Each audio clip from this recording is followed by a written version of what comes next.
I had spent a few days in Austin visiting friends. I live in Louisiana, so getting home meant a full day on the road.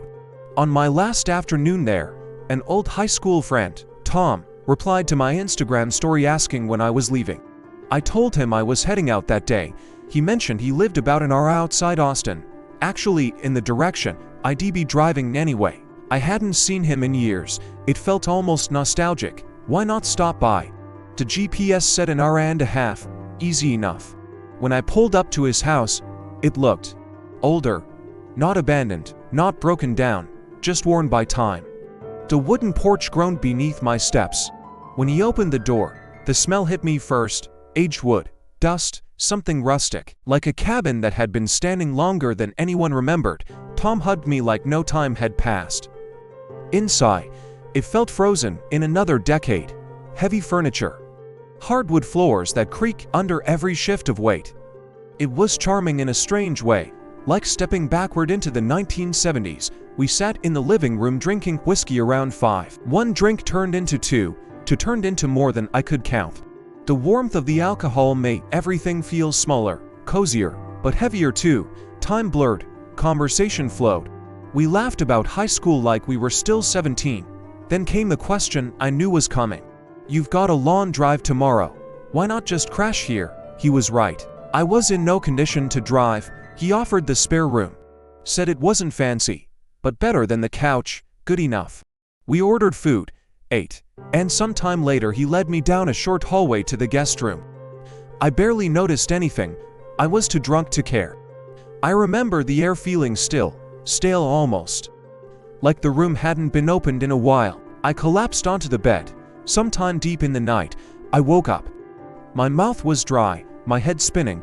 The room was dark except for pale moonlight slitting through the blinds. That's when I saw it, in the corner of the room. Something hanging on the closet door. At first, I thought it was a long black coat. But as my vision adjusted, the shape didn't look right. It was too broad at the top, too structured. Less like fabric, more like a silhouette, like someone standing perfectly still. My heart started pounding so loudly I could hear it in my ears. I didn't remember seeing that earlier, but I had been drunk. I rolled over, trying to convince myself it was nothing, just a coat. I looked again. Still there. I shut my eyes tight and forced myself to sleep. I don't know how long I was up before I woke again, but this time it wasn't discomfort. It was sound, a slow, careful creaking, like someone shifting their weight on old wooden floors.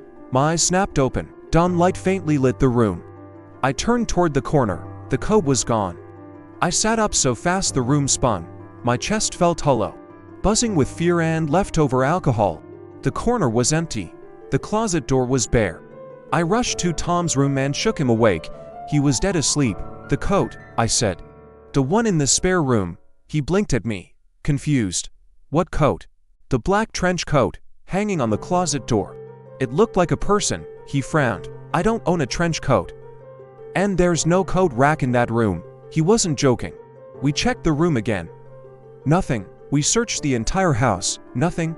No open windows, no forced entry, no coat, no explanation. He suggested maybe I'd been half dreaming.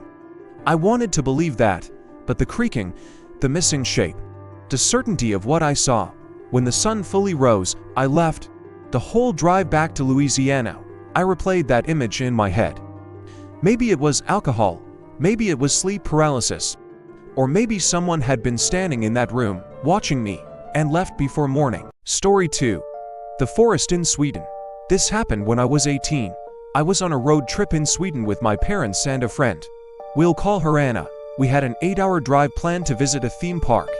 The idea was simple: camp overnight and go to the park the next day. But we made one mistake. We didn't book a campsite. When we arrived, every campsite was full. There was a major soccer tournament in town and everything had been reserved. So we improvised. We found a small gravel parking lot in a forest nature reserve. A woman hiking nearby said it was safe. No parking patrols, quiet area. It was surrounded by forest. A beach was about a 10-minute walk away. There was one other car parked far off in the lot, old, worn down, empty. It felt strange, but not alarming. We set up to tents close together. My parents in one, Anna and I in the other. By midnight, we were scrolling on our phones before sleep. Then, a metallic crash. Like metal hitting gravel, Anna and I froze. It came from the direction of that old car. We heard what sounded like a shovel being tossed into a trunk, then the trunk slammed shut. Moments later, the car sped off, my stomach twisted. I texted a friend who lived nearby, telling him where we were. He responded immediately. The beach near there is known for gang activity. Cold washed through me. 10 minutes later, just as we were calming down, a scream. Not distant, not faint, a man's scream, raw, horrifying, echoing from the woods. I called my mom. She hadn't heard it. She tried to reassure me. But then everything went silent, to silent. Then we heard footsteps, slow, deliberate, circling our tent. I turned off my phone screen so no light would give us away. The footsteps moved toward my parents' tent, then around our car, then stopped.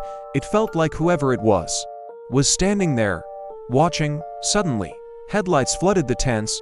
The same car had returned. It paused, then sped away again. 5 minutes later, a police car raced down the same road. Anna and I abandoned the tent and locked ourselves in our car until morning. Later that day, I researched the area. Not long before we camped there, a man had been murdered in that forest, stabbed over gang debts. 2 other men had disappeared near that exact beach, never found. To this day, I still wonder, was the scream connected? Was someone burying something that night? And were we almost witnesses to something we weren't meant to see? Story 3. The voice on the stairs. I was 6 years old enough to remember clearly. My older brother Keith and I shared a bedroom upstairs. Our parents slept downstairs. One night, Keith shook me awake. "Be quiet," he whispered. "Listen." I heard it. Our mom's voice, soft, calling our names from downstairs. But something felt wrong. It wasn't her tone. It was too hushed, too careful. I was about to go downstairs when Keith grabbed my arm. "That's not Mom." I told him to stop scaring me, but I listened again. The voice whispered our names, clear as day. I unlocked the door to the stairwell and cracked it open. At the bottom of the stairs stood a woman, just a silhouette. But I knew immediately, it wasn't my mom. She looked up. "Hi, sweetie, come down." I slammed the door shut and locked it. We screamed until our parents came running. My mom swore she hadn't called us. My dad searched the house. Later, we saw police outside. My parents always claimed they didn't know who it was. But that woman knew our names, and that's the part that still haunts me. Story 4. The man who followed me. I was 16, walking home alone at night. At first, it was just a man walking behind me, hood up, hands in pockets, smiling. He kept talking. Small talk, weather, neighborhood. Then he said something that made my blood freeze. "You live by the elementary school, right?" I turned. He was smiling, but it wasn't friendly anymore. I ran. He ran. I screamed. He dropped the act instantly. "Shut up." Lights in nearby houses flicked on. He disappeared into the dark. I thought it was over. Until later that night, I heard footsteps outside my house. Then a man's voice from the yard. "I see you up there." Police came. We installed security cameras. We moved a year later. We never found out who he was, but he knew where I lived, and that's enough to keep me checking over my shoulder. Even now.